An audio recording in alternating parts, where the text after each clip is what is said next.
Hello and welcome everyone to episode 170 of One Piece at a Time, the One Piece read-through podcast where we read and discuss 5 chapters of the One Piece manga each and every week. I'm your host, Derrick Bittner, and I'm joined by my wonderful co-host and freelance letterer, Brandon Bovia. How you doing, Brandon? I'm doing pretty good. I'm, of course, Brandon Bovia, freelance letterer extraordinaire, and we're in the thick of it. This is it. Yep, this is the big fight, and I've been so curious how it's going to be handled. Like, is it going to be something akin to a Neru? Is it going to be something akin to Crocodile? Is it going to be something akin to Lucci? Yes. Which flavor are we going to get closer to? And in seeing experienced, definitely the latter. I think it's closest to that. Yeah, definitely. Although, no, yeah, I think you're right. Yeah, it's probably, of those at least, it's certainly closer to Lucci. Although that one I feel like had even more time to cook. Yeah, there's definitely like a bit more of a build-up towards Lucci, more so than anything else. But Perhaps more, like, kind of individualized phases. But I do happen to like this fight quite a bit. And that's pretty much all, like, this section is just pretty much all that. Yeah, very, very much so. With some amazing beats as we go along. Yeah, a lot of good stuff to talk about this week. So, and I think potentially we might be done with all the fighting next week. I'm not entirely sure about that, but like it may straggle a little bit. But boy, we got a time limit now, so that's, yeah. We multiple time limits actually. Yeah. So yeah, let's just get to it with chapter 781, Desire. As Jinbei is still helping out this village get things back in order. And let's use these sea beasts as our new fishing boats to make up for the busted ones. So we'll do that. Oh, they're helping out. It's really cute, actually. It's very cute. And surprisingly enough, we're done. Like with this set of chapters, we're done with Jinbei's story, which I'll have more thoughts on when we actually get to that point. Yeah. Certainly. Yeah. Myself as well. But we get into the chapter itself, and remember last time how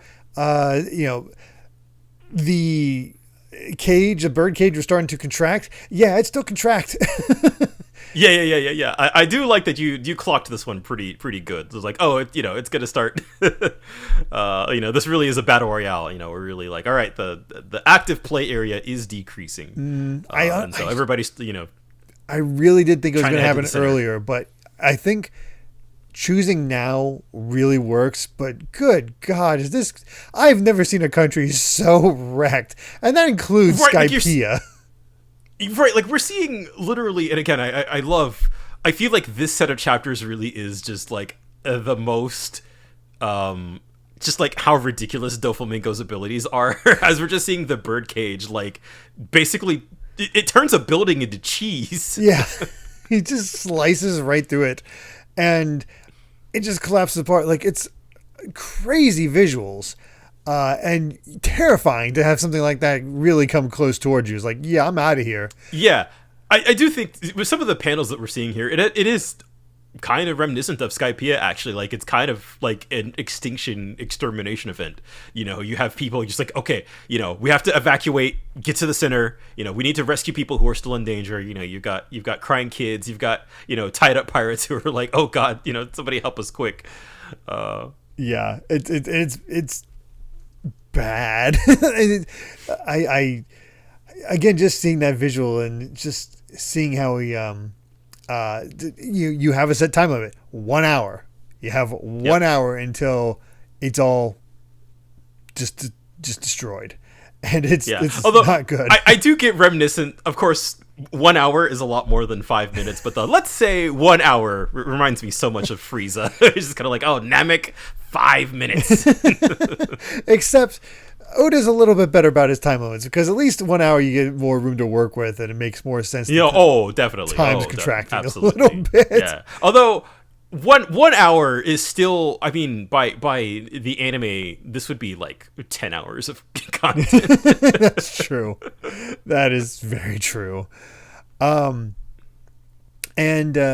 we see everybody's observing this, and two of them are Sai and Baby Five, and I do want to bring up a YouTube comment that mentioned this thing, an interesting aspect of the Sai Baby Five pairing, where I believe his was he can't take a compliment. Yeah.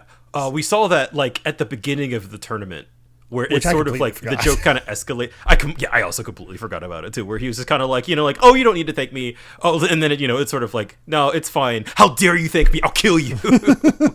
Like that. I really think that was used like once or twice, and there's been so much else happening that I really forgot that was his initial gimmick. It's funny to see that, like, the idea behind that pairing, but it definitely, I don't know if that was to the front of Oda's mind when he did that, because we have not seen that play out whatsoever. He's sort of just chilled on it. Also, what happened to his brother? We haven't seen, what is his name? Oh yeah, we haven't seen, where's Boo? Yeah, Boo. Don't know what happened to Boo. He's just gone. Yeah, no, he's wow. Like you would even think like, they're brothers, like maybe they'll get they could have had a cool like, team up or anything. Like no, it's I don't remember. Like, I don't remember if we've. I can't remember the last we saw him.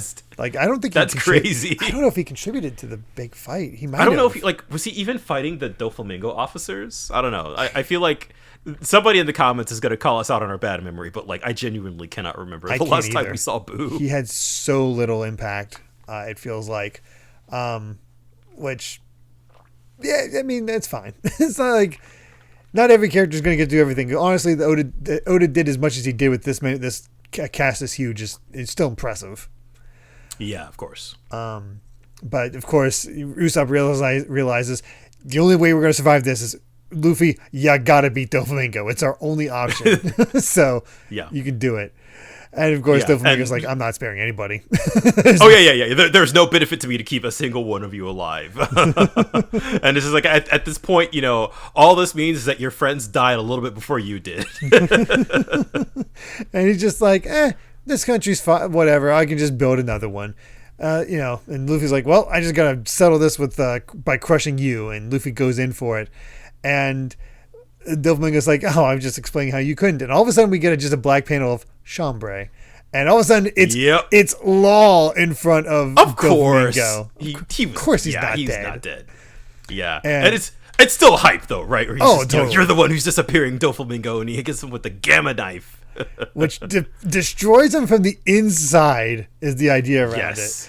And and basically what Trouble points out is like, how can you do an op without the room deployed? We are within my room. It'll cut down on my life, but I've had a room in action so large you can't actually see its border, which is really badass. That's awesome. And not only that, when he was down and when he got, shot by Doflamingo, it was basically like a body double. And that he was able to kind of, swap places with them. And then swap back to play dead like that, which is basically let that guy get shot by Doflamingo, which is really messed up. Yeah, sorry. Tough luck, buddy. That's all right. He's one of Doflamingo's men, so whatever. Yeah. I appreciate that at this point, we're so far into things, but Law is still... He's still squirrely, man. He's had plans on plans this whole time. Yeah, I like that it's not just he couldn't cut it. Has to go down. Has to be all on Luffy, which it's kind of is. But my God, has Law put in the work? Law. He absolutely puts in the work. I do appreciate that. It's not just like, all right, I did my part. Time to let Straw Hat handle everything. It's I'm going to fight to my dying breath. Exactly. Or I just to show how badass Luffy is, I'm gonna I have all this power and it's did nothing, and so I'm just a demonstration, not an actual I didn't actually affect anything against this big bad. This really, especially this section, feels the most like that they're fighting in tandem. Yeah, and he basically goes like, "There's no defense from what I'm doing from within your body. Even you cannot withstand the effects."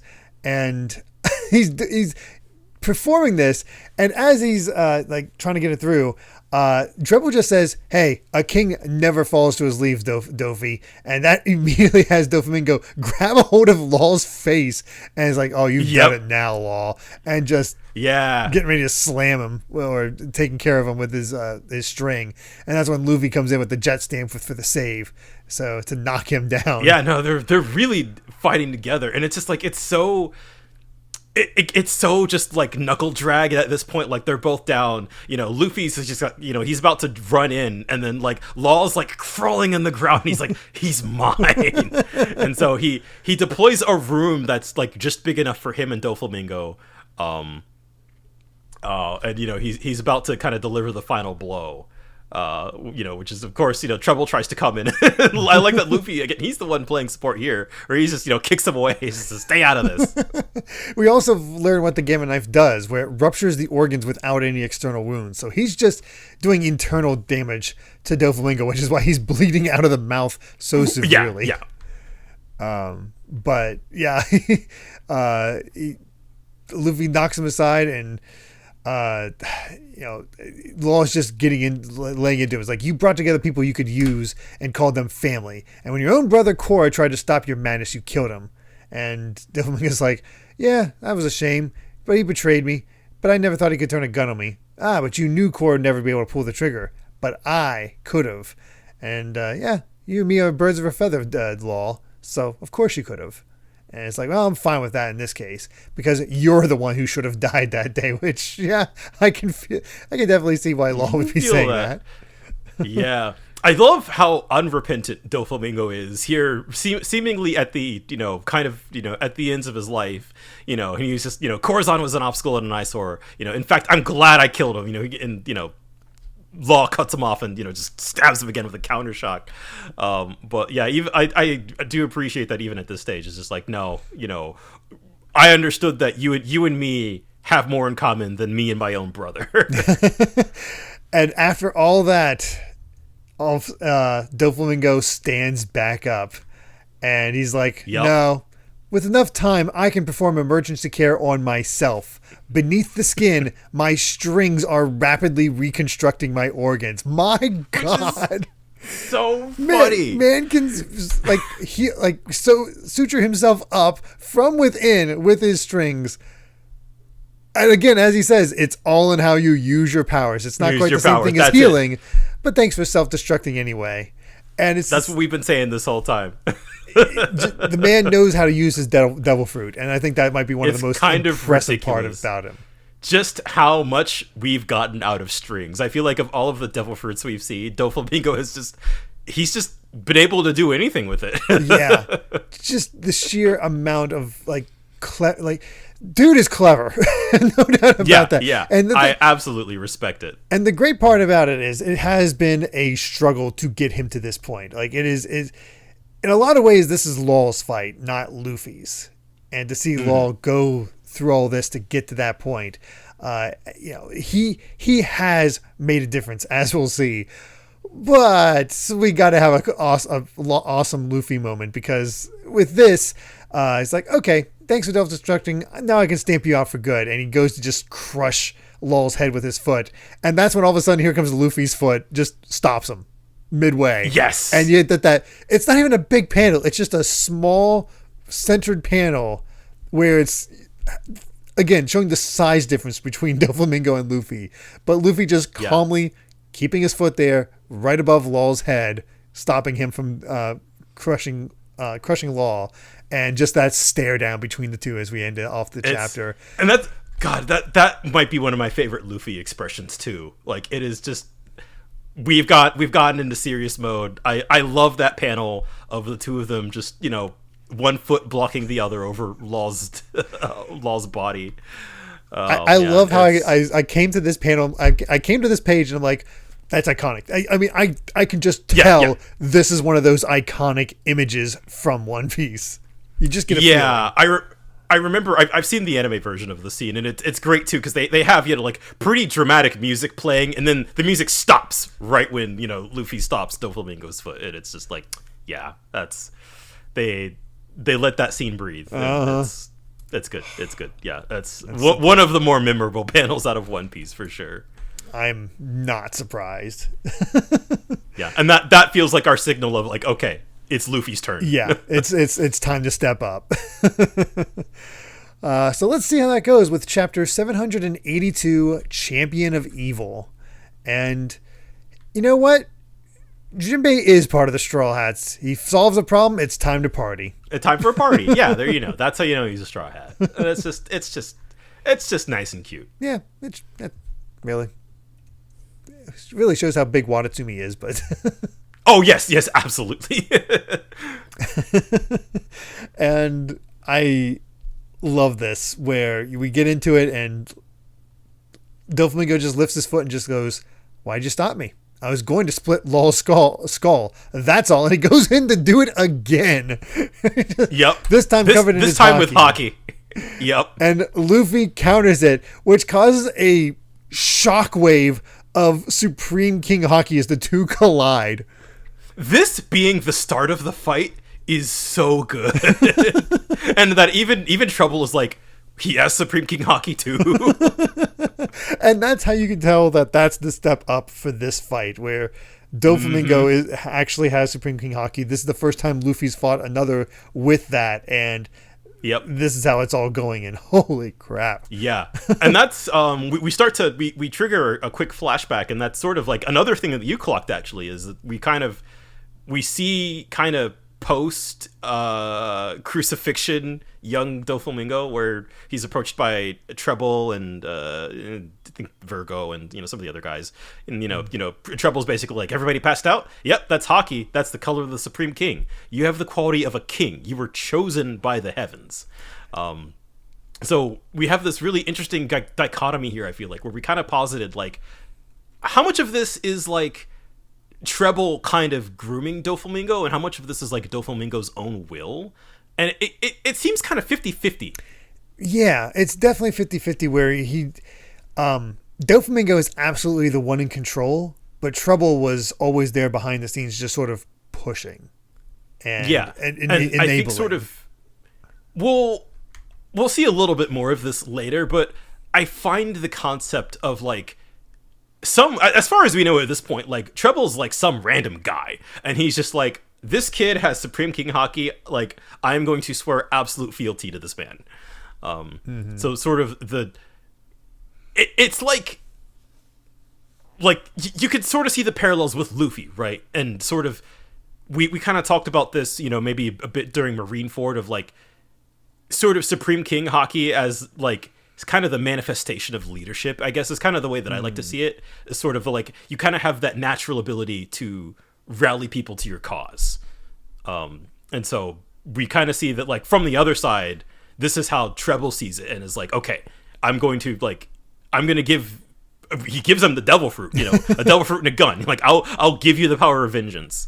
And it's just kind of like, I will dedicate everything to you. Do you want to kill anybody? You have any desire to kill anyone? Is like, people I want to kill, there's loads of them. So yeah, it's not like you had to push hard for this to happen. It just definitely Doflamingo just naturally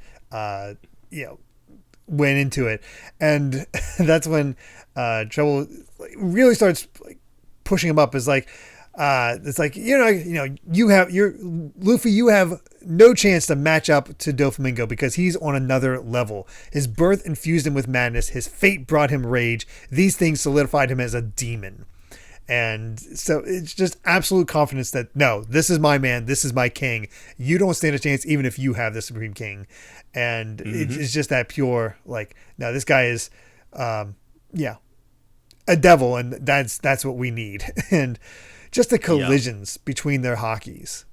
It's awesome. I love that we get a good few pages of just like straight up hand-to-hand combat before we get into the really crazy stuff. And it's just like, I don't know, man. I feel like it's been a little while since we've seen Luffy just again go hand-to-hand, not really a ton of gimmicks, just a straight up brawl. And it's the thing where he is. We don't really see Luffy on the back foot right away. Like, you'd think it'd be him on the back foot as we start things out, but no, he Doflamingo's blocking and all that, but Luffy's keeps getting hits in. He punches him in the stomach. Yep. He gets him across the face. He gets an uppercut. He takes him on with the Eagle Bazooka. But Doflamingo just keeps getting back up, gets his athlete, and just is able to just knock Luffy back and get some real damage on there. Like it really comes across as an even fight. Until Luffy ends up in Treble's mucus. Yeah. And that's when it's like, stuck in the goop. Crap. There's still, Treble's still around. And Treble's just like, don't think you stand a chance. It's like, hey, Dofi, I got him stuck. Go finish off Law while you got the chance. And Luffy's stuck there. He's punching through him, and he's just like, it's not working. It's just, and that's the crazy thing is like, if he's a Logia, my armament hockey should hit him. And that's when Trouble says, am I a Logia? But that won't work on me. And I love that sort little of a mystery a little bit. indication. Like, what the heck? Yeah, he's not a Logia? What is he doing? Yeah. And I kind of love too, ultimately that this kind of is what ends up being Treble's downfall is like, Law's still conscious, and he's just like, he starts talking smack, right? Like the biggest reason I didn't want to sit on that throne is being associated with these idiots. That's what gets Treble to, he launches his stickum launcher, and he says, how dare you, all that fun stuff. And Luffy's like, hey, he can't move, fight me. It's like, Treble's like, I'm gonna take care of Law. I'm sick of this brat, because Doflamingo is the king, the absolute ruler at all times. And between the current supreme officers and him, there is no hierarchy or distinction. And know why? Because one day, 30 years ago, the four of us stumbled across his limitless talent from heaven, and we gave him power. We raised him and shaped him into the champion of evil he is today. And we see that after Doflamingo got the string fruit, that's when he took his father's head to Marijoa in order to go back there. And they said it not to, and he's like, it's a miracle you even came back alive. And we see the four of them. We see Diamante and Virgo and Pika, and of course Trouble, and their early designs, which early Pika just with just his face kind of reminds me of a JoJo character.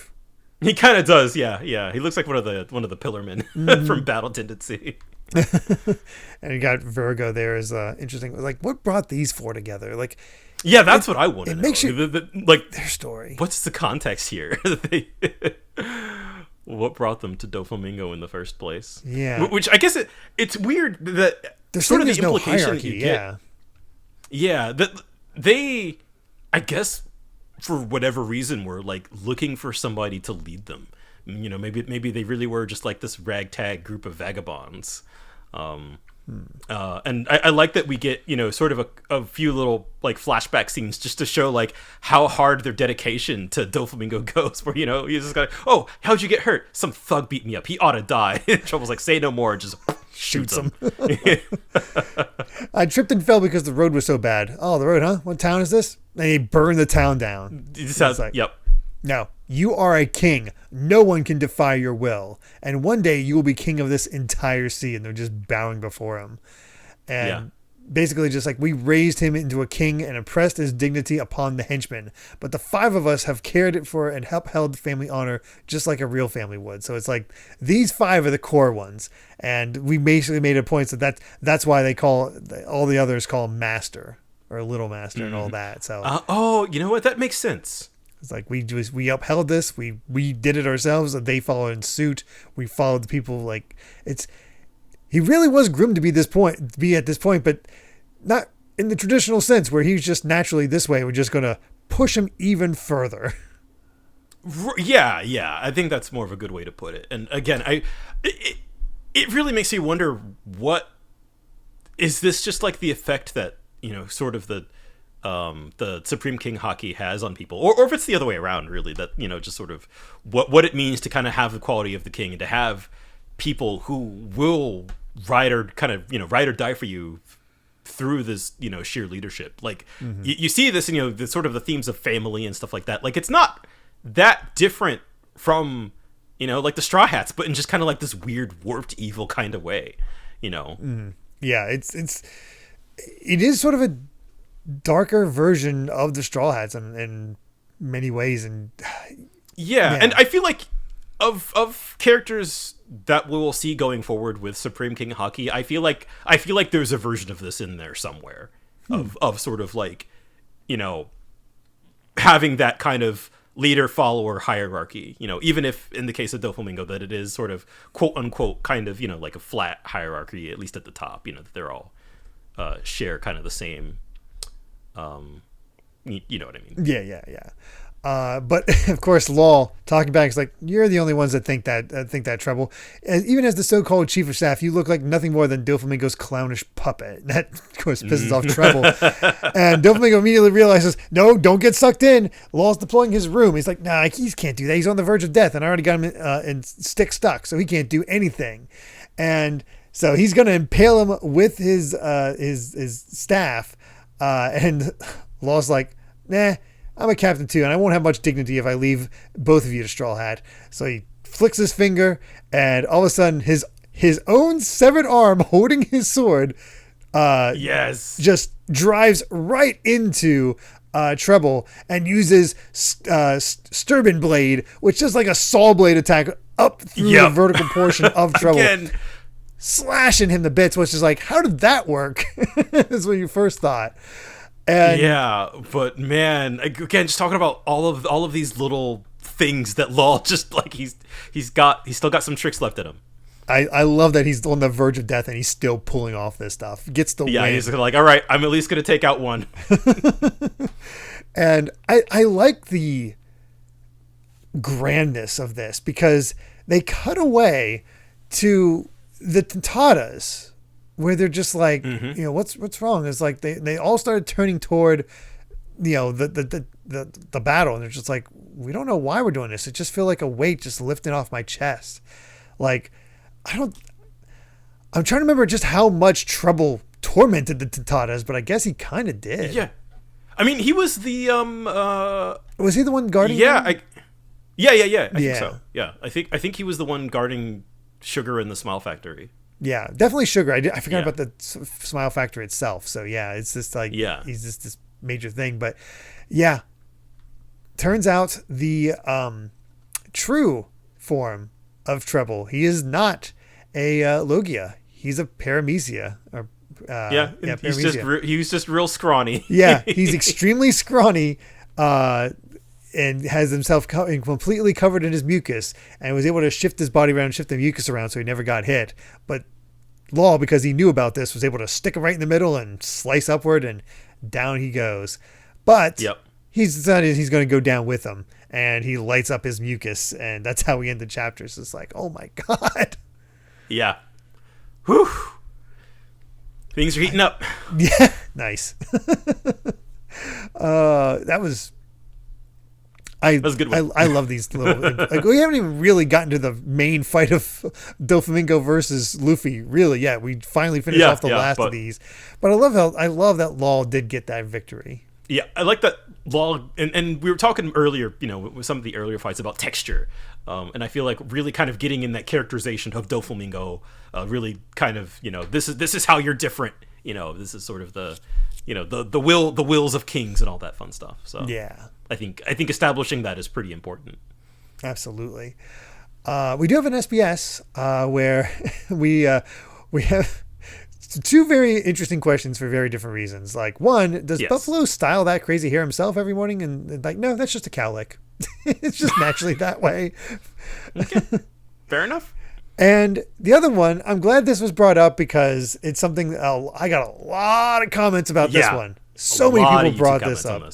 Even podcast comments on this one. Like, people really wanted me to know this, that the young boy that we were like, okay, he seems important, and as this points out, that boy named Dree is actually the future Drake. Yep. He's what is it, Diaz Drake. Yep. So Yeah, I would not have clocked that at all. No, it's just the chin scar and the fact that his brother was named Diaz Barrels. Mm-hmm. So we get a bit of history there with actually it's not his brother, his father. Excuse me. His father, yes, yeah. You get a little bit more, again, texture whenever Drake comes back into the story, because his father, Barrels, was a naval officer, and he grew up idolizing his pops and dreaming of being in the Navy. But something happened, and Barrels went a pirate, turning into a terrible man who abused his son. At this time, 13 and a half years ago, Drake was 19 and still following along because he believed in the father he remembered from his youth. He's a bit too big to be considered a boy, but he looks younger than he is because he's so intimidated by his father. Through his fateful accidental near-miss with Law, he ends up taken in by the Navy and he becomes a sailor. But through some quirk of fate, Drake moves up to the ranks to an officer and then leaves to become a pirate just like his father. So what happened to him? What is he thinking? What's the big deal? Well, after his appearance on the cover page story, really makes you curious what Drake is going to do next. And yeah, it does. I love how Oda's just taking this time to just hype it up. Yeah. We'll get there when we get there. Yeah. There's I could not tell you there. Who Drake is, who is Drake tied to? Not a clue. Yeah. So there's so much ahead that I have to assume by this point most of the Worst Generation have been featured in some way. In some way. I would not say all of them in major ways, but certainly I don't think they're all going to get to the level of that Law's getting. But I feel like no. But I feel like I feel like 3 or 4 of them are going to get to maybe close to this level. Yeah, I can for sure. And I feel like, other than Law, Kid is really the other one. Kid certainly has a lot of curiosities. Bonnie is another one that's high up there. Yeah, Bonnie is another one. With some curiosities, and I guess now Drake. So those are the big curiosities, I'd say. Yep. But yeah, let's get to chapter 783, In My Way. And it's no longer a solitary journey for Jinbei because Watatsumi wants to go with him. Which I guess was ultimately the end goal of this. I guess. Get Jinbei and Watatsumi together? I don't know. I don't know. Honestly, I was at the point, I was like, okay, this can either stop anytime soon or it can just keep going because I don't know where this is going, what was happening. But whatever. But the explosion, goes off at the top of the castle. Everybody's looking up. Is like, is he okay? Should we help? And Kyrus is like, no, I think it's best we don't interfere. So, that's how you know it's a shonen manga and the main character's fighting the final villain. It's like we're just gonna get in the way. And if Kyrus is saying that, we're just gonna get in the way. Yeah. And then even Robin is like, yo, man, even Law, who's the same kind of warlord as Doflamingo, he's in some pretty rough state. And Luffy spots them all the way down there and is like, "Hey, Robin, take care of him. He's done his part. I gotta, he's done his job. I gotta go take care of this. So you take care of him." And Robin catches him with the spider net, and Doflamingo sees this is like, "Nah, none of that meddling, Robin. I'm not done with him." And Kyrus is getting ready, and no, Luffy's like, "No, I got this." Uses his hawk whip to just send him flying back. And Cavendish, out of nowhere, wakes up again to protect Robin. I did not think he was going to be back in this story. Yeah.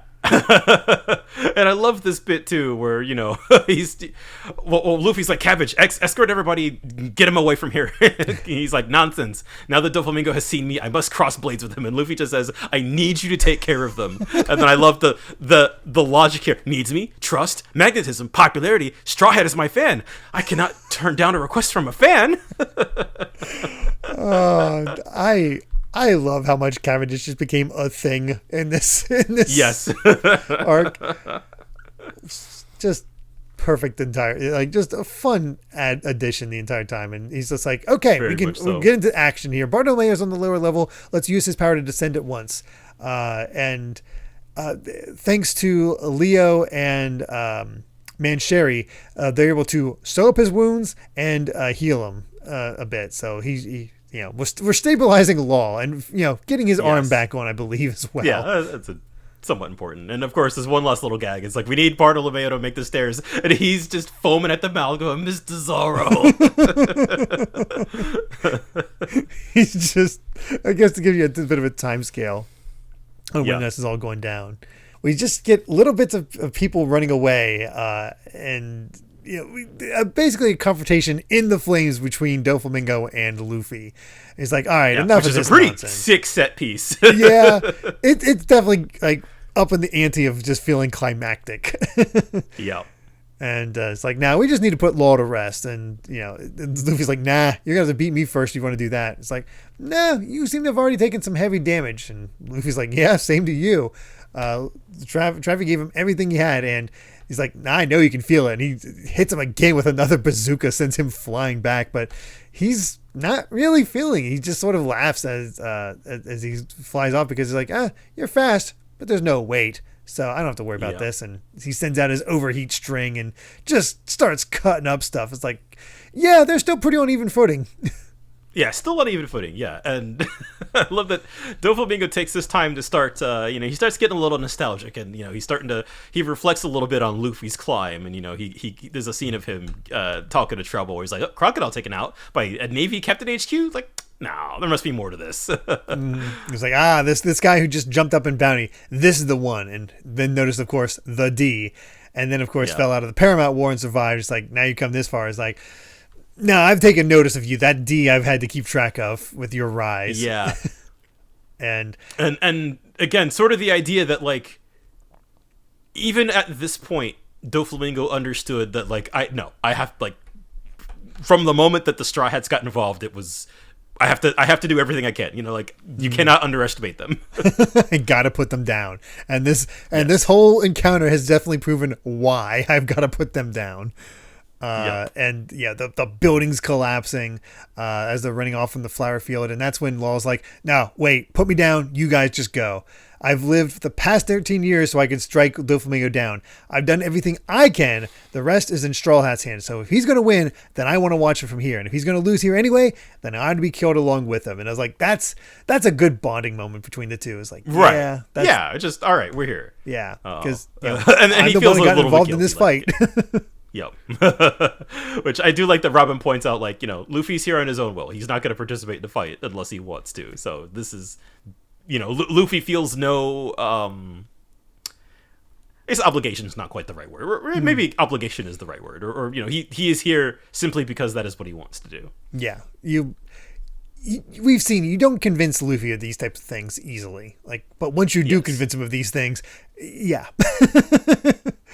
And again, great moment from Cavendish where he just puts Law down, sits next to him, plants a sword. Is like, Robin, you go ahead. I'm not going to allow Law to commit suicide. I will stay. That's the compromise. So if you die today, it will be after me. And, there she goes. And one great final moment from Cavendish where it's like, hey, Robin, take this and go, because he notices her wound on her back.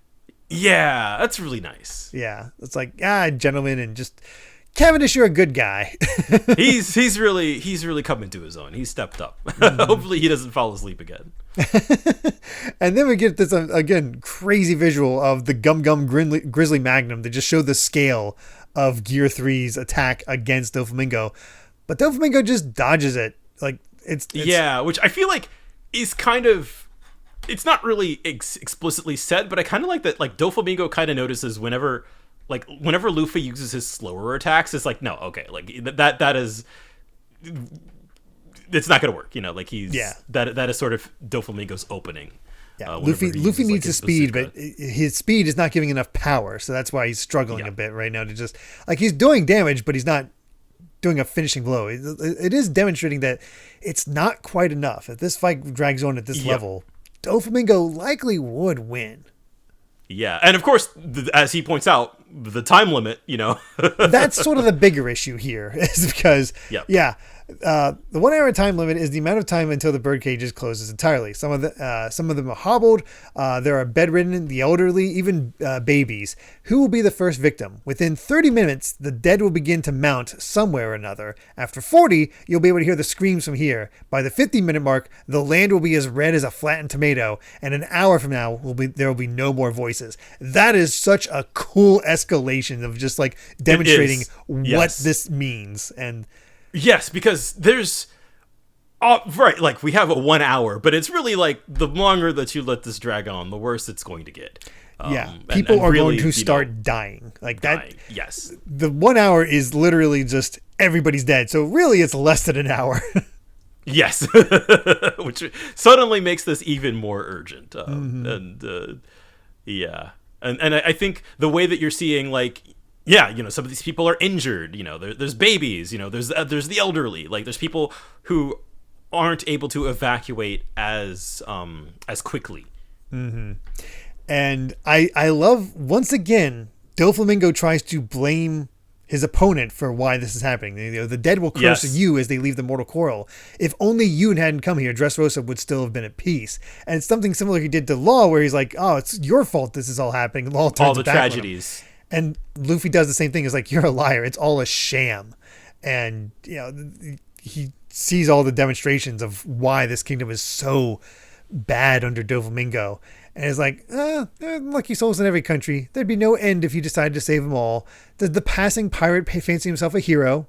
And Luffy's like, no. Well, he says, stop getting in my way. It's like, no, you're the one in my way. You made my friends cry and you made my friends mad. And you still won't go down. So I'm taking it all on myself. And that's core Luffy right there. I won't let any of them die. You and your cage are in my way. Gear 4. And that's how it's time. That's how the chapter ends. And I so wish I was there for when this was revealed, because I can only imagine people's reaction to seeing, like, wait, there's a Gear 4 now? Right, yeah. What is this next chapter? Gear 3 was like 400 chapters ago at this point. It was, something like that. Yeah. It was, because Gear 2 and Gear 3 got introduced in rapid succession. In his lobby. In his lobby. Yeah, and he's been using those. We've had hockey and stuff since then, but like it's just been 2 and 3, and now obviously, we've talked about it before on the show that Gear 5 is a huge thing that has been impossible to avoid, just if you're on the internet at all. Mm-hmm. But here's kind of the first step to that in a way. Yeah. So it is one of those things I knew about it. I knew there would be a Gear 4 if I knew there was a Gear 5, but I knew there was a Gear 4 mainly because there was a lot of artwork around this time before. It feels like before Kaido became the big thing that Luffy was always shown fighting. It was Doflamingo, and Luffy would always be in this form. That makes sense. I did want to just like real quick. I actually really dig kind of the speech here at the end of the chapter where we certainly, at the end of Fishman Island, we already know what like Luffy's stance on heroism is. Mm-hmm. So I kind of like that, what Doflamingo is like, oh, do you fancy yourself a hero now? Like, oh, you're going to be the one to save people. And that, from Luffy's perspective, it's just like, I'm just here to do what I am for my friends. And like what that means, I think, there's an interesting dichotomy there of sort of like the concept of heroism, versus a pirate, to Luffy, and sort of the freedom to choose who he wants to save in that kind of, I think we've maybe described this on the show at some point, of like that sort of like selflessly selfish, that I'm going to help the people who are important to me, but it sort of inadvertently just ends up helping everybody. Yeah, very much of that ilk. Yeah, which is it's kind of the opposite of Doflamingo's like, raw nihilism of like, why bother saving anybody? Like I'm just so. I thought that sort of just like there's a little bit of a little bit of a cool kind of opposites of their characters there. Yeah, but that's for certain. So let's get to that next chapter, 784, Gear 4, and I love this color spread. I assume this had to be in October because of all the zombies all around. Yeah, picnic with zombies. I love every inch of this color spread. We got Brook and Usopp freaking out about the zombies. One of them lost its head because he's screaming about the zombie is he's screaming at about Brook. Lost his head as his body runs off. Meanwhile, in the background, incredible. Frankie is doing the Thriller dance with a bunch of zombies. Zoro is just drinking with one of the zombies. Sanji's hanging out with a female zombie. He's like enjoying the company bit by a zombie, bit by it. He's having the time of his life. Chopper's freaking out because there's a hand coming out of the picnic basket, grabbing at him as Luffy just eats. Nami, of course, is like freaked out by a nearby zombie, and another zombie's coming out from below the picnic blanket, and Robin's just calmly feeding him grapes. Incredible. I love that color spread. There's so much going on in this one. It's fantastic. But into the chapter itself, it's time to get a demonstration. Like I like how we don't immediately jump into Gear 4. We have to set that scene even more so about how desperate it is, because we can see the people, the Navymen and pirates picking up people. We gotta go. We gotta get these people that are injured or just run to the center. Get out of here. Center. And even the freakiness of like, if the buildings are too tough to cut through, they just get pushed. They just get dragged along into the center. This whole crushing bit. So there really is just like, you're not only getting closed in by the birdcage, you're getting closed in by the buildings on the outside of the birdcage, or like on the outer rim of the birdcage. Mm-hmm. And it's not looking good. And I do love just this little bit from Baby Five. It's like, that's the true terror of the birdcage, honey. And she's like, oh, I get to say honey. Just mentally squealing to herself. Just like, we're in a life or death situation, and she's just so in love. Meanwhile, Sai taking up like that leadership position. It's like, all right, gather up everyone who's fallen. I'm not going to sit around and wait for death without a fight. So let's go. Yeah. And now, God, this is honestly as cool as like the Doflamingo fight is. I do love that now that at this point, all the other fights are done. It's like, we're just going to try to mitigate this however we can. You know, all the other characters who have nothing to do. Like, we are just going to help. and that's what we saw with Alabasta, because they finished their fights and they were trying to get the fights to stop or trying to get rid of the bomb. It's a nice use of like, they're done, but they're not done. There's stuff they're still trying to do. And you know, they're, of course, Usopp and Viola and all of them are evacuating the former royal plateau, and they're like, and Usopp's asking like, shouldn't this be the safest place? It's the center of the kingdom. He was like, no, the center of its compression is over the palace where Doflamingo is, because eventually our location will be destroyed. So it's like, it's not a perfect circle, which I like. It demonstrates that it is constricting towards Doflamingo, which makes sense that he'd be just the last around. But Zoro is not heading with everybody else. He and the samurai are heading somewhere else. They're going to try to stop that thing somehow, which I don't think we still I don't think we have an idea of what that is yet. Hey, so I'm we'll curious. Try something. Yeah. I guess he's going to try to cut it. I guess didn't think about that. I don't know what that'll do. But in the flower field, she's hanging out with it's Cavendish and Law. We can see the confirmation that Law had his arm reattached, and it's like, if the blood flows again, it will recover soon. So it's like, I'm a doctor. And that's when Cavendish is sort of waxing poetic. It's like, I had an epiphany when I saw the underground trading port. Even if Doflamingo is vanquished in this battle, great waves will spread throughout the world. You people will be the eye of the storm. And Law just says, that's the plan. I mean, I feel like we've seen it pretty much after every arc in One Piece. You know, you have the sort of the lasting consequences, the waves rippling out of the Straw Hats' actions, and kind of from the outset we all kind of knew, like, okay, this is the amount of consequences that will erupt from, just even Kaido losing his biggest trading partner. Like things. The world is going to be unstable. Not only are we defeating a warlord, not only are we dethroning the king of a country, we are also disrupting the entire underground black market. Yeah, there are from what excuse me, the implication that there are like multiple wars that are kind of banking on like all of like the weapons kind of coming in and out of the port and stuff like that. And I wonder if Doflamingo's position as a former celestial dragon will have anything to do with like freaking people out. I don't know. Even like cutting out Doflamingo's influence within the military, like the Navy itself, like there's going to be some major fallout, and I'm so curious how that's going to be. on a good day, those are the most interesting parts of a One Piece arc. Yep. And I feel like this version of it is already setting up to be like, okay, what is... I feel like the consequences of our characters' actions are only going to get bigger and bigger as time passes. Yep.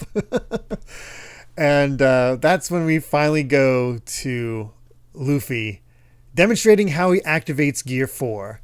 So he covers his arm in hockey, takes off his shoes, and takes a deep breath and blows into it, his hockey-filled arm, which does a muscle balloon. He's basically inflating his own muscles within his body, which just pumps himself up into, like, you see just these massive arms, this massive chest, and these thin little arms.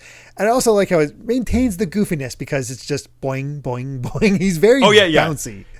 He's so inflated he can't stand up straight. Yes, he's constantly bouncing. And he's literally called, Gear 4 is just known as Bounce Man.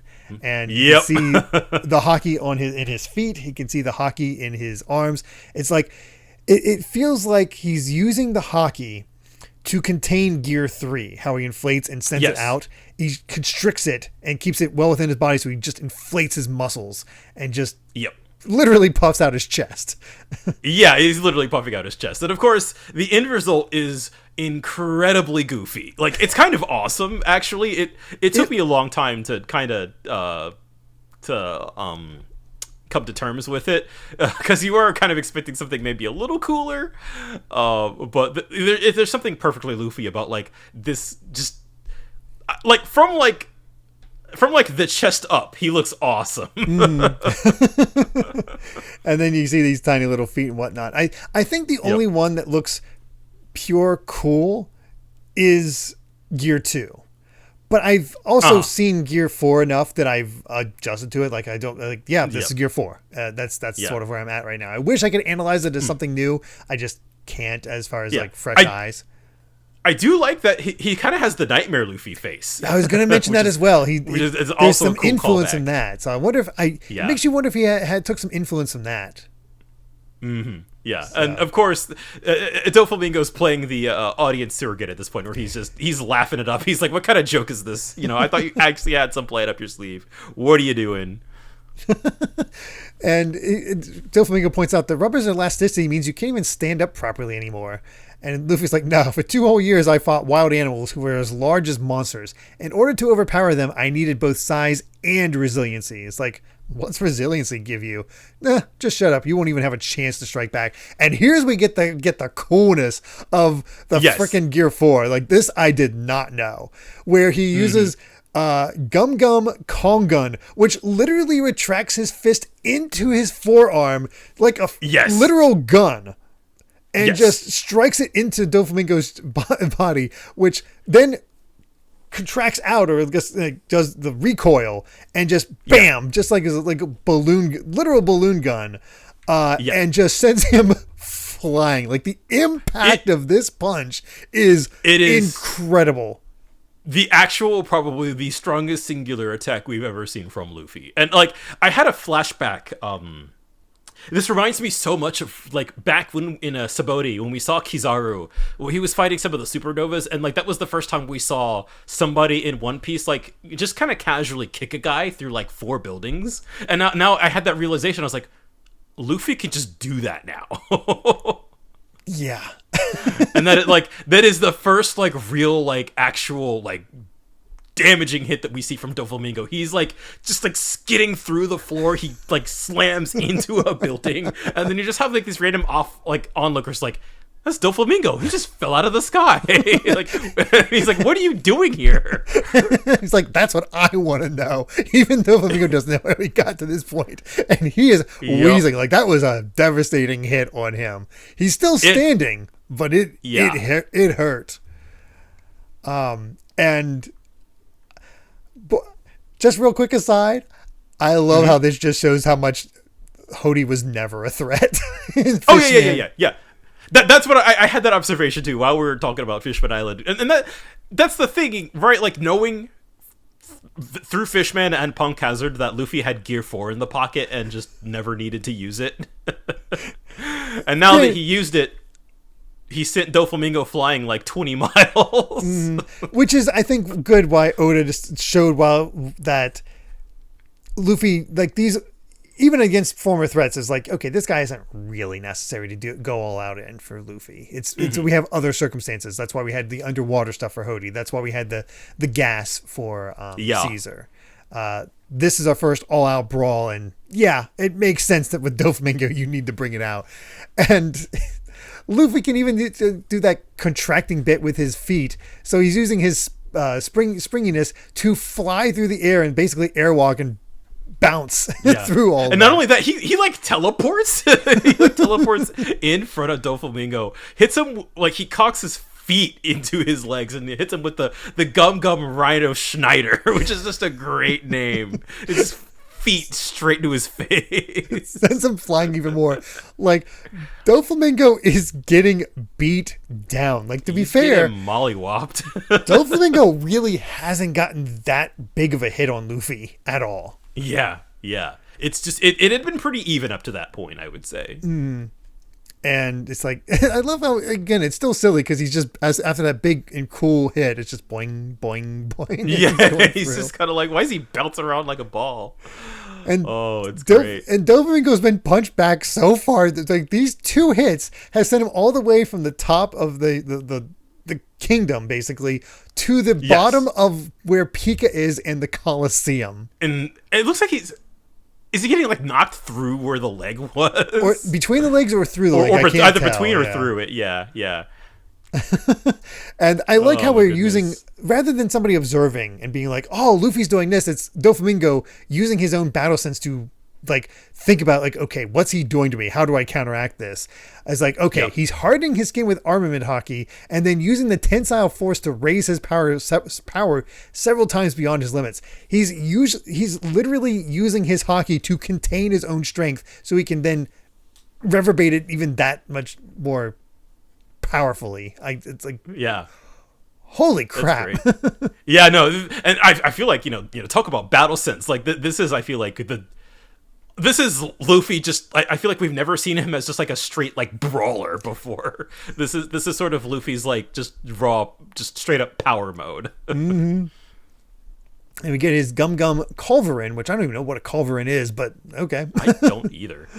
But Doflamingo at this point is like kind of figured things out, so he's able to get behind and use his athlete to try to kick Luffy from behind. And that's the other cool part about this, is that armament hockey, hardens you. You're knocking through. It's very much becomes stiff. But with Luffy's ability, he's still rubber, so that attack does nothing.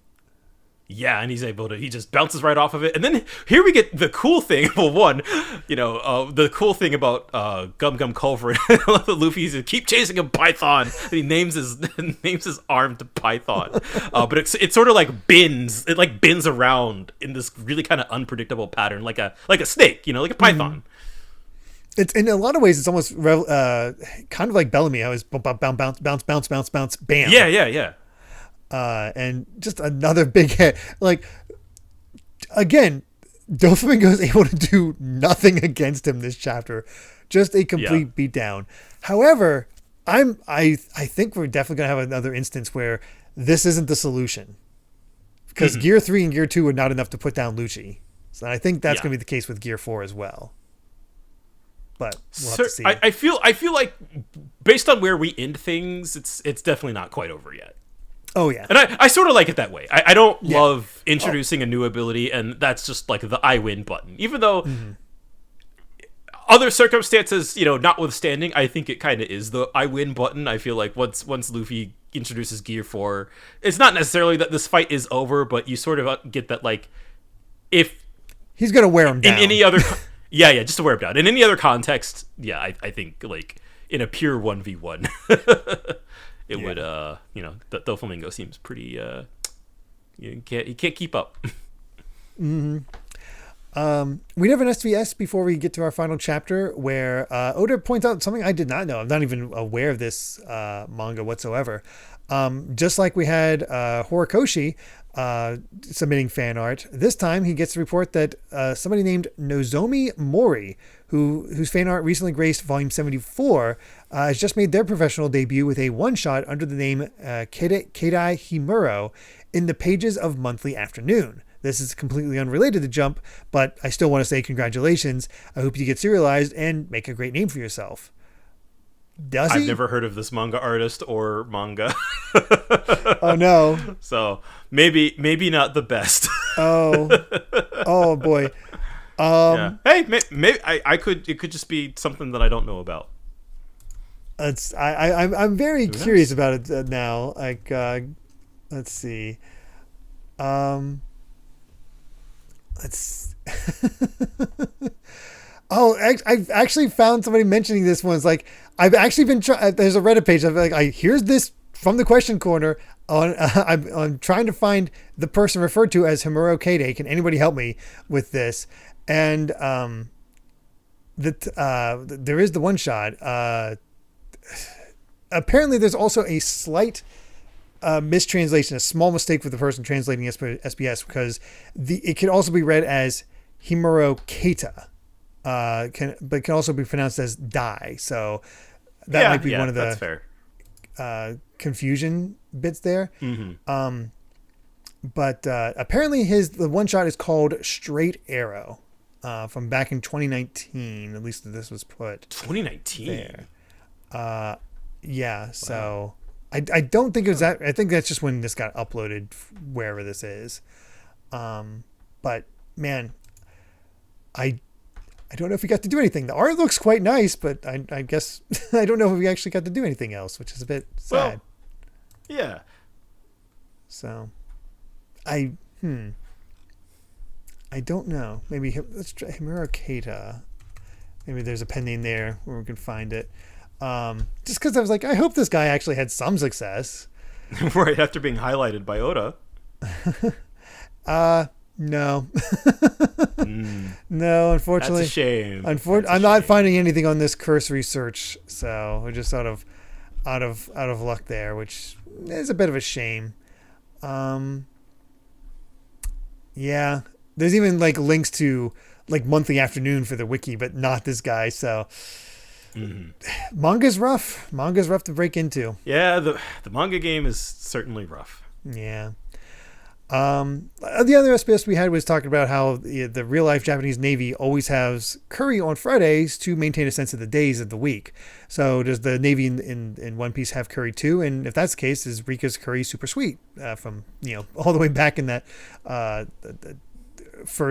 those early chapter arcs. 2? Yeah, chapter 2 or whatever. Yeah. And basically, they seem to serve the same purpose. And yeah, her sweeter curry is really popular. So. There we go. Oh, there you go. All right. On to the final chapter for this set. 785 on Broken Legs. And this is the end of the solitary journey of Jinbei. He's setting off with a new kimono and some gifts. So I don't know the point of this. I think that there are parts of this that will be relevant later. But I think all it really established is like, I don't even know if like Jinbei being with Watatsumi is like the kind of the big takeaway here. I don't think that I could be wrong. I don't remember that amounting to costume anything. change. I guess the pattern of his kimono is different, so there's that. Yeah, he gets some new drip. Yeah, being with Watatsumi, and of course we found the poneglyph. The poneglyph, yes. That's still in this town. So actually, no. Is he bringing the poneglyph with him? Is that what the big tied up package is? I think so. Yeah, the one. I think he's bringing that to Robin. Ah. If he's taking the poneglyph with him. Taking it with him. Yeah. There's the point. We got a poneglyph. Yeah. Well. Oh man, it's tricky. What I feel like. Jinbei is still a part of Big Mom's crew. True. Is kind of the tricky part right now. Yeah. So how this ends up shaking out is certainly it's going to be tricky. And that's going to be interesting too, just because we know the other part of the crew is dealing with Big Mom. So You're right. Yeah. So like, how does this all interact? yeah, I really think that was at some point. This was not the best cover story, but it really was just kind of like, all right, let's just kind of get Jinbei from point A to B and move on with it. Yeah, it's not offensively bad. It's just sort of there. Yeah. I do also, yeah, there's other observations I have about this cover story that are also interesting for other reasons, but I should probably keep my big mouth shut. I think if you're further along, you've probably made the same observations I did. I see. Unfortunately, I cannot. But we get into the chapter itself, and yeah, we see the aftermath of the punch that Doflamingo got at the end, and people are watching, be like, Doflamingo's being totally overpowered by a rubber ball. Who is that guy? Well, wherever you are, keep going. You can do it. Yeah, all right, let's keep it up. And Cavendish and Law, who I remind you, stuck behind on the flower field to watch. They were like, all right, let's die with Luffy. And they're like, wait, what is he doing? Yeah, where'd he go? I was like, no, he's heading off towards the Coliseum. So there he goes. And Law just like, so he still had a secret up his sleeve, but he's using too much hockey. And then something that I completely forgot about. Right? Burgess is still here. Yes, and it looks like, and not only is Burgess here, but we have Koala following behind Burgess, and it looks like that he's after Luffy's group, but what does he want? And so that's certainly, another wrinkle into things here. If assuming based on Law's observation that like, yeah, and with any new ability of Luffy's, you can probably infer that there's also probably a time limit of some sort with Gear 4 if he's using too much hockey. So you could kind of infer like Burgess is gonna try to swoop in, isn't he? Maybe. And he also seems to have some sort of bag over his back. Yeah. Like one of those carrying sacks. And its design is very reminiscent of a devil fruit. So I wonder if he snatched himself some devil fruits from somewhere.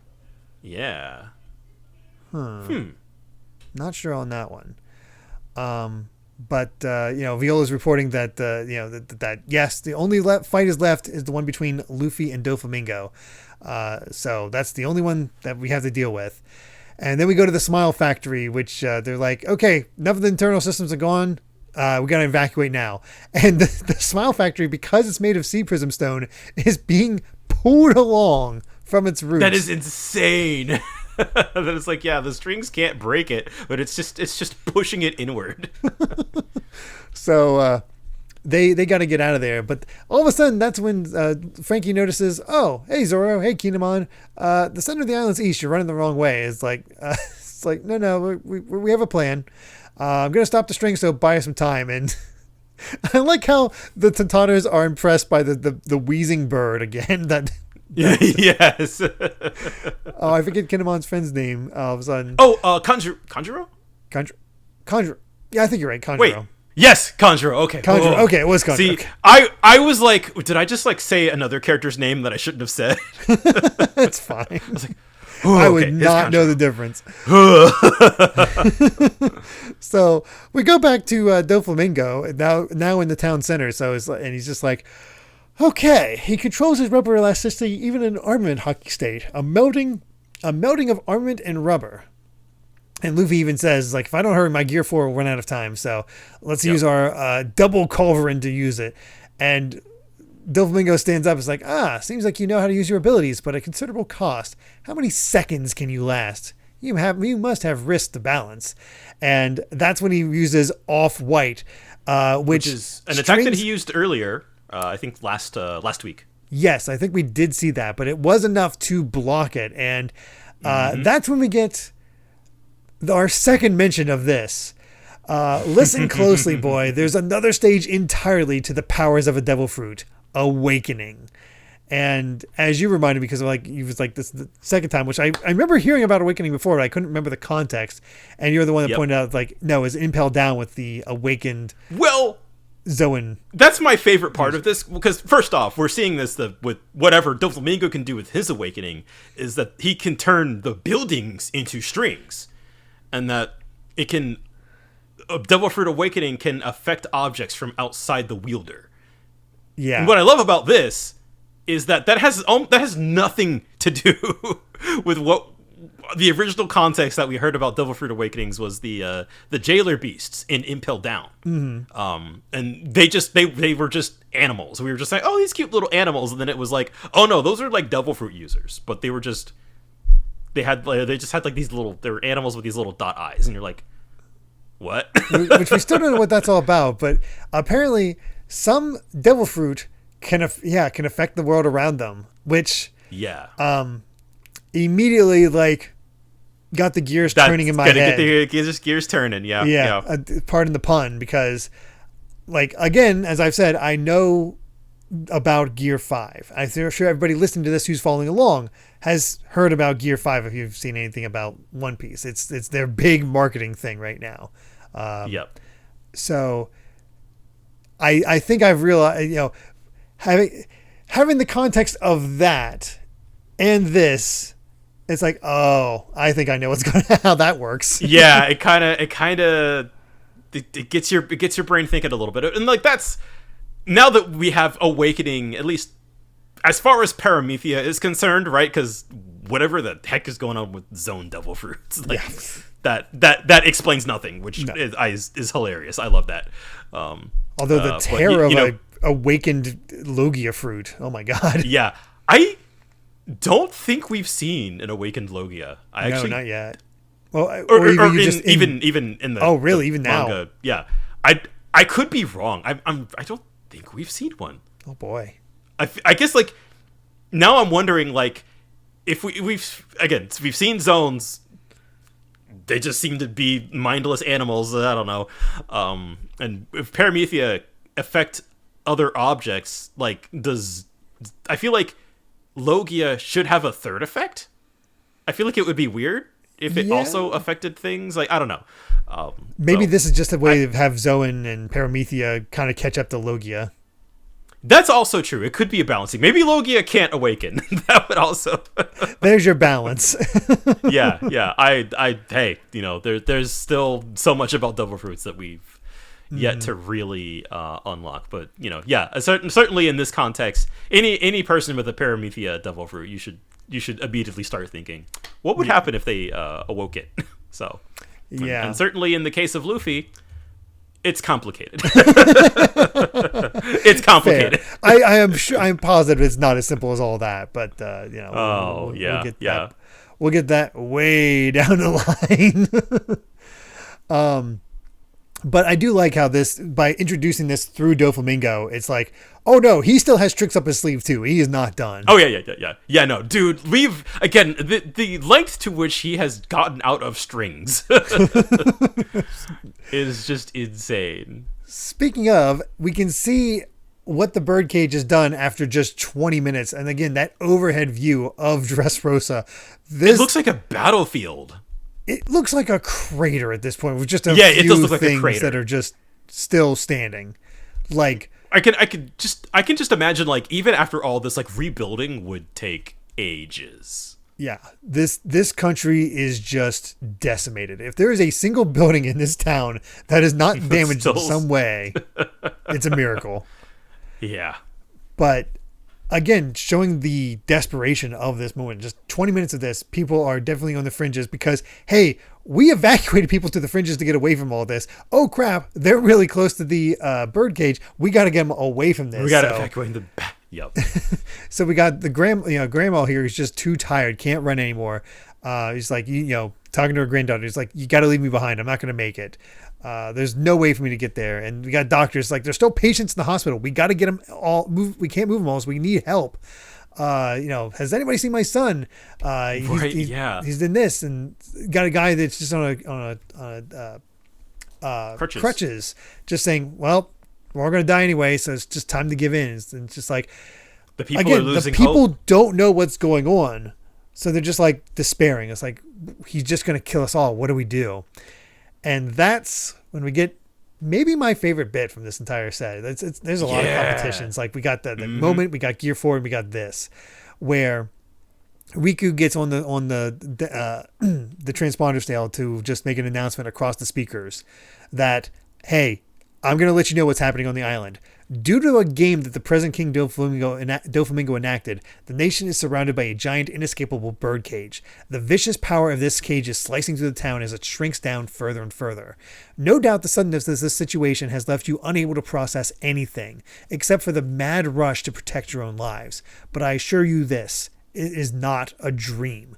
This is not a tragedy that began today. For the past 10 years, we've been ruled over by a pirate. Trapped in the midst of the birdcage called Dressrosa, for 10 years, we've been puppets on his strings. This is our reality, but soon it will be over. The seemingly invincible Don Quixote family, through the work of the mighty warriors gathered in our land, are nearly vanquished. All the family's officers are defeated, and the only one left to topple is Doflamingo. So, battling him now is a pirate Straw Hat Luffy, and I have no doubt that he will destroy this birdcage. But whether he wins or loses, it will be only a matter of minutes. So I beg of you, do what you can to survive. Ensure that not a single person is crushed by this shrinking country. Just keep running on empty lungs, on broken legs. Just a few more minutes. Find a way to survive, because there is still hope, so do not give up. And again, that's a speech over like 5 pages. Yeah, no, it is a long, relatively long speech. I love how it ends with the grandma who tripped over. Like, she's like, all right, time to run, little missy. She just starts zooming off. So you have a little bit of humor after a very kind of heavy speech. I do like that it's just like, all right, like, whatever happens at this point, just survive. Yeah, it just that little bit of hope. It's just like those seconds that you can to get away are worth it. Yes. It is possible to survive this. There is hope at the tunnel. Don't despair like the guy with he solved the crutches. You can move. Yep. You can do this. Just hang in there. And we get to see the continuing, just examples, the different characters as they're hearing this. Luffy's continuing fight against, Doflamingo. It's a good speech. It does make you. Yeah. I feel like this is sort of, regardless, obviously, we all know how this is going to end, but this feels like the moment where Riku becomes the king again. This is the moment where he kind of understands like what the people need and what they need to hear right now, and just that they need that extra little push just to keep going to survive. And just we all of the talk about leadership, all of the talk of just like kind of at this point. The populace of Dressrosa understands their role in this. They understand what's going on. They understand they've all been duped. And so I sort of love, King Riku kind of leading with empathy here and leading with hope is, it's a powerful message. Yeah, it is. Just, it is worth hanging in there. Do not lose out. And I can only imagine how current One Piece would animate this, because it's kind of an incredible, like, there's only a few panels that really show it. But the fact that you just have these constant examples of Doflamingo turning all these buildings into string so he can use his billow white, and having them chase after Luffy, and Luffy bouncing in between them all. And he's out of time. He's literally using his head, who can also retract into his neck, to headbutt his way through the string so he can get to Doflamingo. Yes. So he can unleash his Gum Gum Leo bazooka straight into Doflamingo, sending him into the mountain where, actually back into the mountain where they kind of started. Where they started, they did a full loop around. And he's embedded into the wall. And, that's how we ended. People are cheering that Luffy's pulling this off, but we know he's not done. Yeah, There's this is no not way that's the end quite yet. But I think I'm willing to say that there's no way that the Luffy's going to get the victory with the with Gear 4, but he's certainly damaging up Doflamingo. Yeah. One thing's for sure: he can heal himself. He can heal up those wounds, but he can't recover from them. Yeah. So things are getting desperate. We really are coming down on both the Birdcage's time limit and Gear 4's time limit. So. Whew. Yeah, it's such an interesting fight, because at least through this set, Doflamingo's just getting his butt kicked. Like it's Yeah, once Gear 4 gets introduced, it really is, which is really just like these 2 chapters, but like Right. it is just like once that comes into play, it's just boom, boom, boom, boom. And I do like that it is kind of demonstrating just like this is the like the lengths of Luffy's strength right now, right? This is sort of his peak is Gear 4, and seeing that he is able to, you know, completely manhandle somebody like Doflamingo, who is, you know, as strong as we've seen him, I do think is satisfying. He cut off the leg of Orange Jr. like Yes, with yeah. no issue. Yeah, and again, Doflamingo you know, the is note of powerful. just of Luffy being he is now the guy who can send guys through buildings, just like Kizaru was doing 2 years ago. It's just it's pretty absurd. I'm trying to compare this to other fights to just sort of get the pacing, because it does present a very different final fight. It's probably closest to Lucci, but Lucci felt like more of an even keel. Like where Lucci still felt like this wall that Luffy had to get over. Yeah, where his Gear 3 and Gear 2 weren't quite enough. Yeah, I guess that was the thing about with the Lucci fight. It was like Luffy was on the back foot until the very end. And there wasn't really this much of a like, I don't even know if I want to say like a back and forth, right? Like it really, I guess it has been that he was on even ground with Doflamingo until Gear 4, which was sort of the like, all right, we need to end this. This is done. Where he's out of time. He needs to get him taken care of. He needs to get in there to do some real damage to him, because again, without Gear 4, I do think Luffy would lose.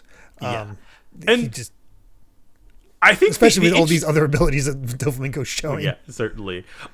What I also find really interesting too is like the gap between like if Doflamingo is here and Gear 4 is here, like where is that relative to the Emperors? Yeah, that does bring a good point. Is stronger than all of the warlords, but you know, like where is that relative to the Emperors? Sort of an interesting question to pose. Yeah, because lest we forget, Doflamingo is scared of Kaido. Yes, yes. Really puts it into perspective, doesn't it? Yeah. Yeah, let alone, you know, again, we have half the crew, you know, pissing off Big Mom right now, so it's just kind of like, oh boy, we things are not going to be easy.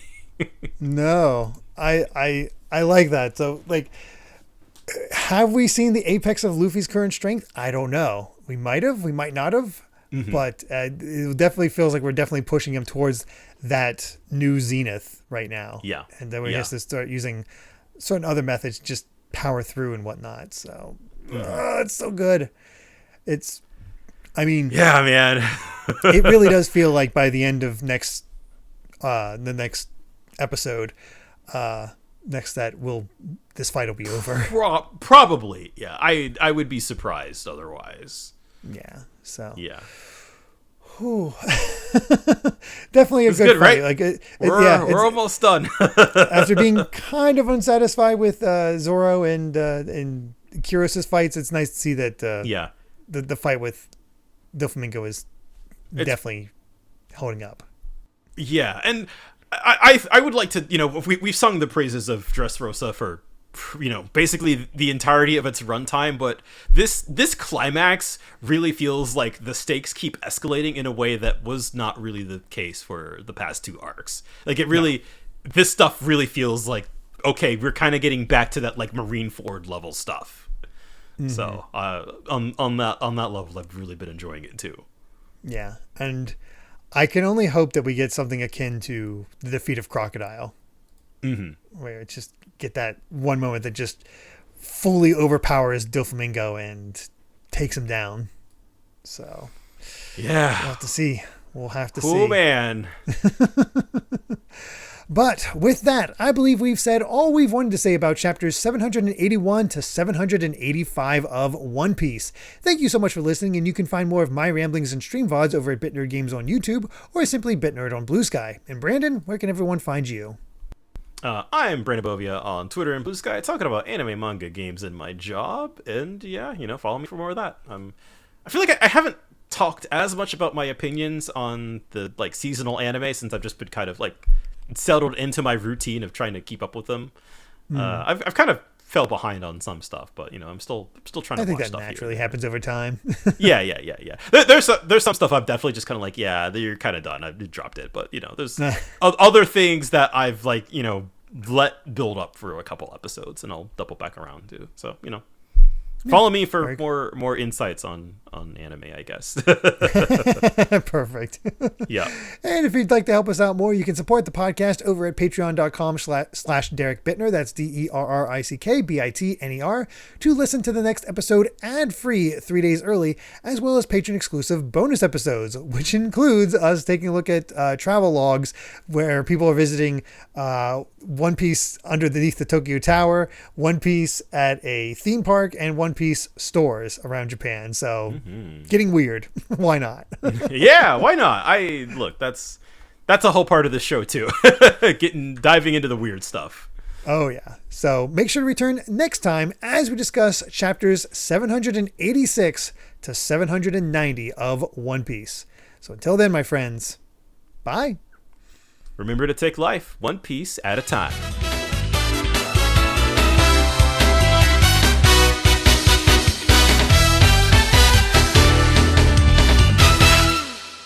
Bounce, man!